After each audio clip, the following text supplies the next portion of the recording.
is there a minimum number of cows you'd suggest to start with? My sheep only total about 1,100 pounds. I thought he was 1,100 head.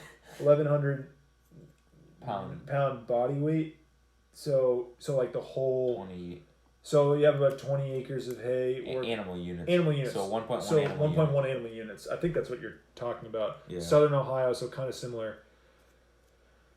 The one thing I would say is like we've talked about before, that like 50 head is like the minimum number that you need in order to not be worrying about like inbreeding when you're line breeding.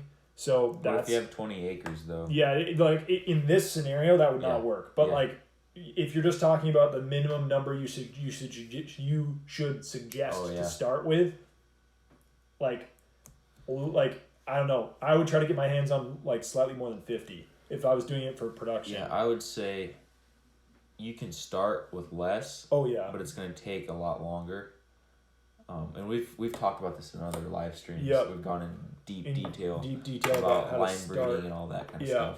But it's like when you start going north of 50, essentially you just get a larger genetic pool to draw from. So you don't have to be buying in bulls on like a regular basis to like change your genetics up a little bit, you know. Yeah, if you could put together a solid group of 50 grass genetic cows or heifers or whatever, and then you had maybe 2 South Pole bulls or something, and that would be ideal. That'd be a good way to start.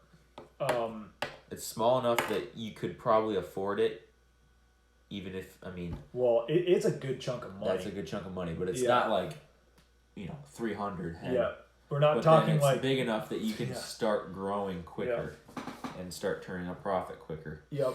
But sheep, that's where your advantage comes in with sheep, is that they're just a lot cheaper and they multiply like rabbits. Yeah, that's the big advantage. Yeah. Is how quickly. Yeah.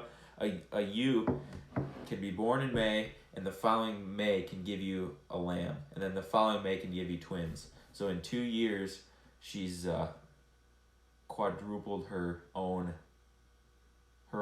body. Yeah. Her own head in the herd. Yeah. That's 2 years. 4 of her. Yeah. It's just crazy. A cow takes 2 years to double. Yeah. Its own. So. And like sometimes they calve at 3, and that's also like that's fine. Like we sometimes prefer that. But so then you think, well, actually it'd be more than that, because the first year, if she had a ewe lamb, then her ewe lamb would have another ewe lamb. Yep. So it'd be 5 times. Yeah. 5 times herself, kind of. Yeah, but seriously, that's how it works. Yeah. It's crazy. It's crazy.